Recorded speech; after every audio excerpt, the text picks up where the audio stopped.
Hello friends, आज के इस वीडियो में मैं आपके लिए लेकर आया हूँ बीएड सेकेंड ईयर के जो भी एग्जाम चल रहे हैं उनसे रिलेटेड कुछ क्वेश्चन और कुछ टॉपिक्स जिन्हें मैं आपको अच्छी तरीके से बताऊंगा कि हमें किस तरीके से इसे सॉल्व करना है।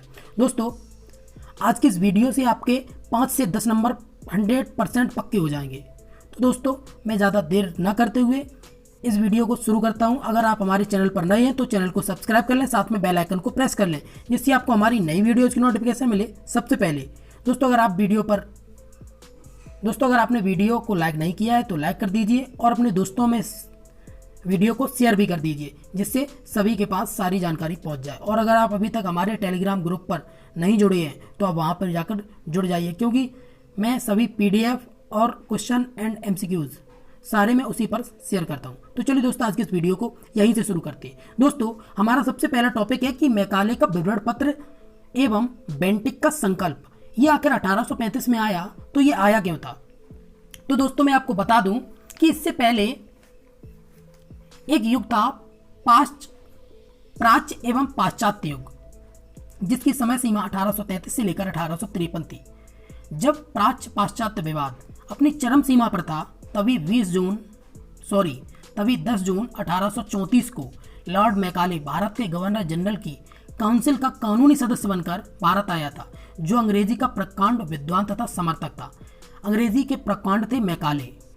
उस समय के governor general Lord William Bentinck ने उसे बंगाल की लोक शिक्षा समिति का अध्यक्ष बना दिया था। किसे? मैकाले को।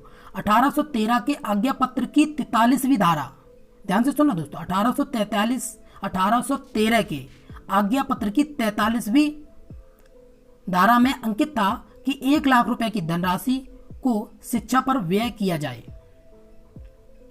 दोस्तों, इसके बाद ही आती है हमारी एडम की रिपोर्ट। एडम भारत में आए तो एडम के बारे में कुछ जान लेते हैं। एडम एक शिक्षाविद थे जो स्कॉटलैंड के निवासी थे। ये विद्वान एवं कर्तव्यनिष्ठ समाज सेवक थे जो प्राच्यवादी विचारधारा का था। एडम रिपोर्ट में भारतीय शिक्षा पद्धति, शिक्षा व्यवस्था और भारतीयों के शिक्षा प्रेम का सच्चा वर्णन किया गया था। एडम रिपोर्ट 3 आई थी। पहली रिपोर्ट आई थी 1 जुलाई 1835 को और दूसरी रिपोर्ट आई थी 23 दिसंबर 1836 को और तीसरी रिपोर्ट जो है वो हमारी आती है 1838 को। दोस्तों, आपको ध्यान रखना है कि जो तीसरी रिपोर्ट आई थी वो 1838 को आई थी, क्योंकि इसमें 1 साल का गैप है। दोस्तों, लॉर्ड विलियम बेंटिक ने उसे बंगाल तथा बिहार के प्रांतों की शिक्षा का सर्वेक्षण करने के लिए भारत में भेजा था। किसको? एडम को। एडम के बाद आता है वुड का घोषणा पत्र। वुड के घोषणा पत्र की कुछ जानकारी जान लेते हैं। 19 जुलाई 1854 को ईस्ट इंडिया कंपनी की ओर से एक नया शिक्षा संबंधी घोषणा का आदेश आया था। संसद सदस्यों की समिति का अध्यक्ष चार्ल्स वुड को बनाया गया था। तो वुड का पूरा नाम क्या था? चार्ल्स वुड, जिसे संसद सदस्यों की समिति का अध्यक्ष बनाया गया था। मार्शमैन, पेरी और विल्सन ये घोषणा पत्र के सहयोगी थे। जो वुड का घोषणा पत्र आया तो उस घोषणा पत्र को बनाने में सहयोग किया था मार्शमैन, पेरी और विल्सन ने। 1856 तक सभी प्रांतों में शिक्षा विभागों की स्थापना हो गई थी और हमारे भारत में 1857 ईस्वी में कलकत्ता तथा मुंबई विश्वविद्यालय की स्थापना हो गई थी। वुड के घोषणा पत्र का नया रूप ही था हमारा हंटर आयोग, जिसे हम भारतीय शिक्षा आयोग के नाम से जानते हैं। इस आयोग ने कहा कि माध्यमिक स्तर की शिक्षा का पाठ्यक्रम 2 वर्गों में विभाजित कर दिया जाए। प्रथम वर्ग में साहित्यिक तथा वैज्ञानिक विषय, दूसरे वर्ग में व्यवसाय, प्रयोग व जीवन में उपयोगी विषयों। इसी के बाद हमारा आता है अगला लॉर्ड कर्जन की शिक्षा नीति। लॉर्ड कर्जन की शिक्षा नीति जो है उसका समय था 11 मार्च 1904 का। लॉर्ड कर्जन की शिक्षा नीति ने भारतीय शिक्षा के दोषों की कमियों का विश्लेषण किया। लॉर्ड कर्जन 1889 में भारत के प्रथम गवर्नर जनरल थे जिन्होंने भारतीय शिक्षा के चहुमुखी विकास के लिए महत्वपूर्ण योगदान दिया।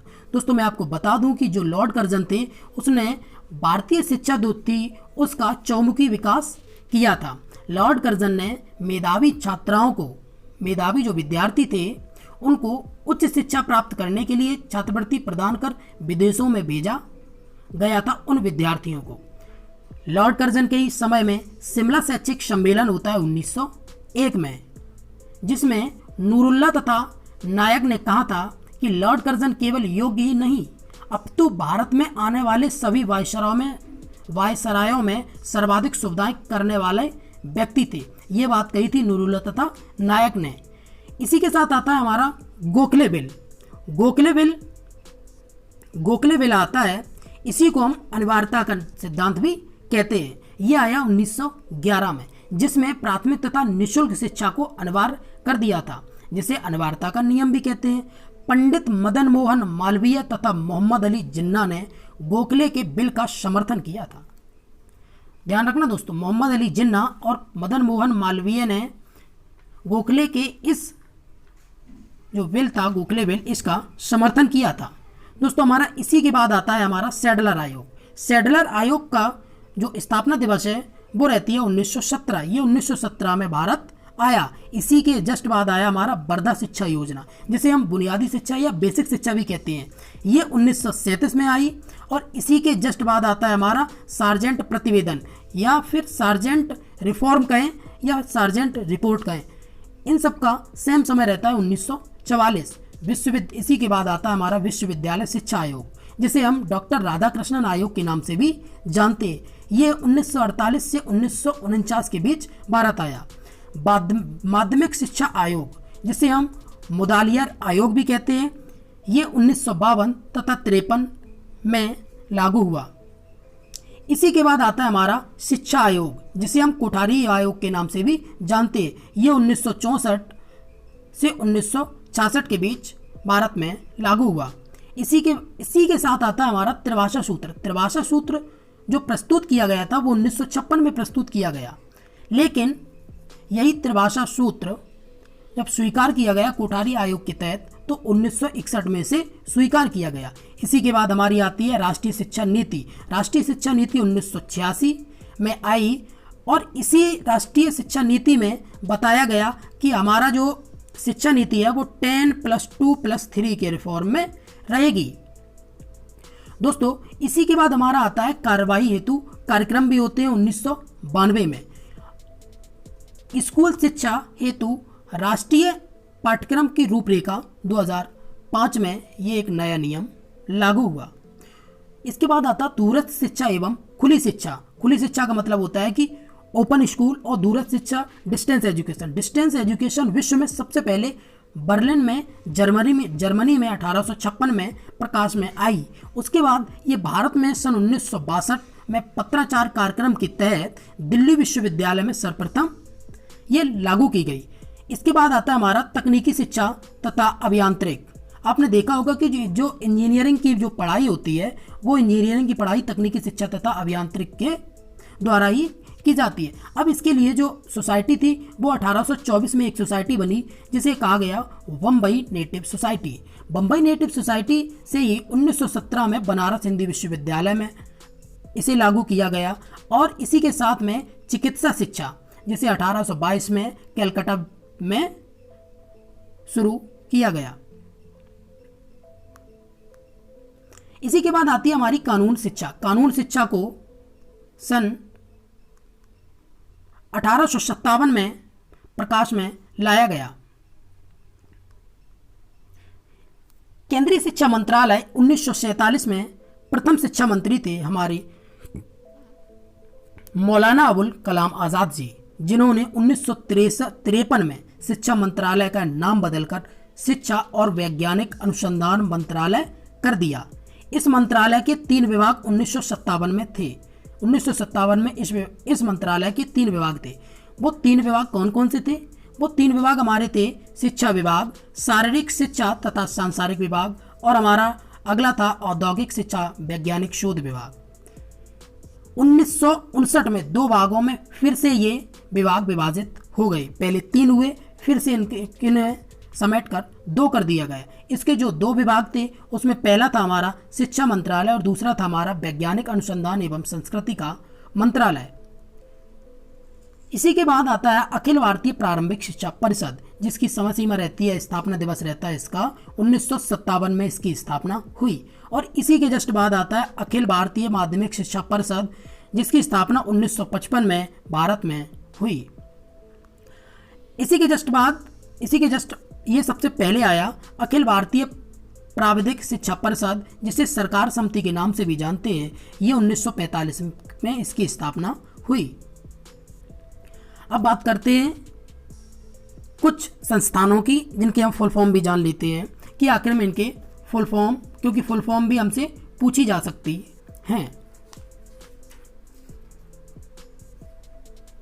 दोस्तों, राष्ट्रीय शैक्षिक योजना एवं प्रशासन संस्थान, जिसे हम NIEPA के नाम से भी जानते हैं। NIEPA की फुल फॉर्म होती है national institute of education planning and administration. ये 1962 में इसकी शुरुआत होती है यूनेस्को से। अगला है हमारा राष्ट्रीय अध्यापक शिक्षा परिषद, जिसे हम NCTE के नाम से भी जानते हैं। इसकी स्थापना 1995 में होती है और इसकी फुल फॉर्म है national council for teacher education. हमारा अगला है राष्ट्रीय शैक्षिक अनुसंधान और प्रशिक्षण परिषद, जिसे हम NCERT के नाम से भी जानते हैं। इसकी स्थापना 1961 में सितंबर के माह में हुई। NCERT की फुल फॉर्म है national council of education research and training.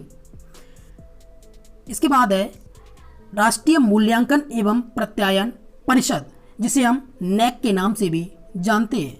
इसकी स्थापना 1994 में होती है और NAAC की जो फुल फॉर्म है वो है national assessment and accreditation council.